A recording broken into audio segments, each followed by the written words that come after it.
Desde o início do século XVIII, a mineração já era praticada no Brasil. Os bandeirantes já faziam da busca por metais preciosos, como ouro, prata e cobre, e pedras preciosas, como diamantes e esmeraldas, o objetivo das suas missões. Atualmente, a mineração de ferro fomenta uma grande parcela da economia do país, sendo o minério de ferro um dos principais produtos de exportação nacional, responsável pela criação de empregos em diversos níveis dentro da sua cadeia de produção. Uma reserva de minério pode ser explorada de duas maneiras, ou a céu aberto ou de maneira subterrânea. No processo de extração do minério de ferro, a rocha explorada apresenta em si o mineral de ferro que é de interesse para aplicação industrial, que chamamos de minério, e também minerais que não apresentam uma atratividade econômica, que são chamados de ganga. Portanto, logo após a extração, o material deve ser tratado para que alcance níveis de concentração em ferro que atendam à indústria metalúrgica, obtendo-se então um produto final e, consequentemente, o rejeito deste processo. Desde a extração até a obtenção do produto final, a água é um recurso muito presente. Em quais momentos ela é essencial e como ela é utilizada? Desde o momento em que a jazida é identificada, a presença de água deve ser considerada no terreno. Às vezes existem córregos e nascentes na região de interesse. Outras vezes, esse volume de material tem profundidade mais baixa que o nível freático. Este fator é fundamental no planejamento da extração do minério, influenciando muitas vezes no método de extração, no sequenciamento da lavra e no dimensionamento dos taludes. No caso da presença de córregos, os cursos d'água podem ser desviados enquanto suas nascentes foram preservadas, segundo fiscalização e normatização do IGAM. No caso da cava mais profunda que o nível de água subterrânea, é possível realizar uma técnica de rebaixamento do nível freático com o bombeamento de poços, também sob a tutela do IGAM. Essa água, bombeada ou captada, é importante para o abastecimento das plantas de tratamento de minérios, seja para o consumo humano ou para o próprio processamento mineral. Essa água também é utilizada diariamente nas operações de lavra e extração. Em muitas minas, o material extraído é transportado até a unidade de tratamento por meio de caminhões. Para minimizar a dispersão de poeira, utiliza-se água na aspersão das pistas de circulação e na lavagem das rodas dos veículos. Além da água captada em função das condições geológicas, essa água de aspersão pode ser originária da chuva ou da reciclagem da água do tratamento de minérios. O minério, quando é extraído, não está adequado aos padrões da indústria para transformá-lo em aço. Para isso, é necessário concentrá-lo, separando o minério da ganga. Existem diferentes métodos de separação do minério, e quase todos eles utilizam água em seus mecanismos. A primeira fase é a fase de cominuição, ou seja, o processo para reduzir o tamanho das rochas, buscando-se ter grande parte do minério livre da ganga. Os processos mais usuais são a britagem e, eventualmente, a moagem. Na britagem, a água não se faz tão presente, uma vez que são materiais mais grosseiros. Entretanto, na moagem, a água é utilizada para diluir o minério das frações mais finas. Em seguida, o material cominuído passa por etapas de classificação de tamanho.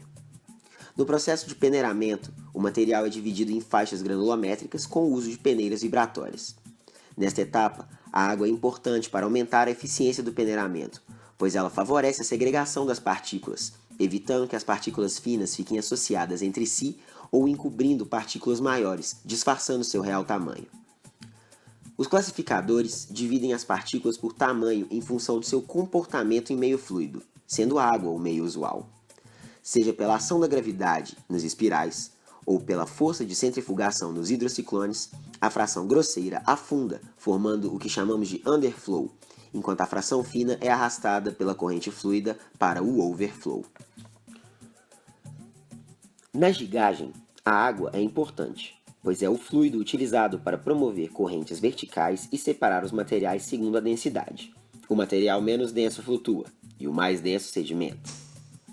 Na separação magnética, a aplicação de um campo magnético permite separar partículas com propriedades magnéticas, em geral os minerais de ferro, daquelas que não a apresentam, ganga, em geral, sílica.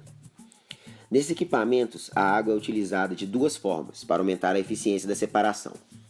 Jatos de baixa pressão são utilizados para descartar as partículas mistas ou não magnéticas que eventualmente ficaram aderidas ao campo, enquanto jatos de alta pressão são utilizados para descolar o material magnético das placas imantadas.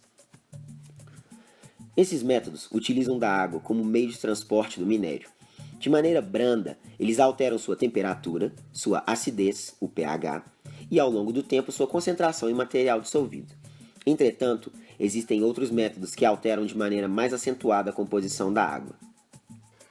A flotação se baseia na seletividade das partículas, explorando propriedades de superfície em um meio aquoso, no qual injetamos ar. Se a partícula for hidrofílica, ela permanece em meio aquoso, mas caso seja hidrofóbica, ela será arrastada para o meio gasoso. Em resumo, as partículas são separadas de acordo com a sua afinidade ou não com a água. Para obter-se uma maior eficiência no processo da flotação, reagentes químicos são utilizados para acentuar ou modificar as propriedades de superfície dessas partículas. Para o minério de ferro, os reagentes usuais são aminas e amido, que são classificados como biodegradáveis em poucos meses, no máximo.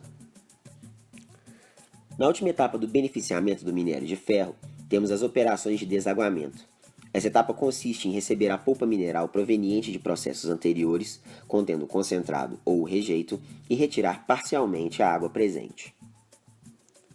Os espessadores são geralmente grandes tanques de sedimentação que buscam aumentar a porcentagem de sólidos na polpa mineral e recuperar água para recircular no processo. São comumente utilizados para preparar a polpa a ser enviado em minerodutos e polpas a serem dispostas em barragens de rejeito.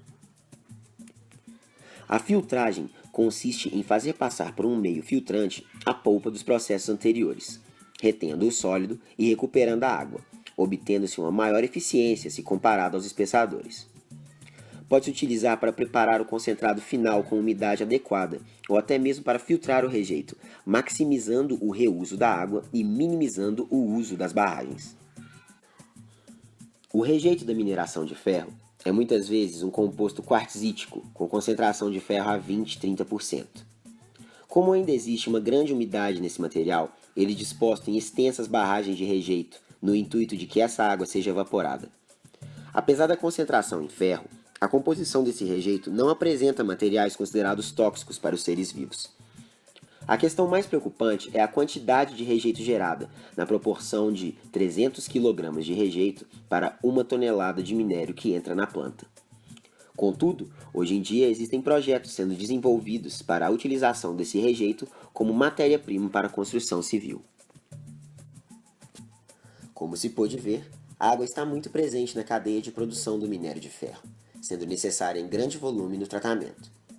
E justamente por esse grande volume de água ser necessário, as empresas vêm buscando maximizar ao máximo a recuperação dessas águas na etapa de desaguamento e a sua recirculação no processo.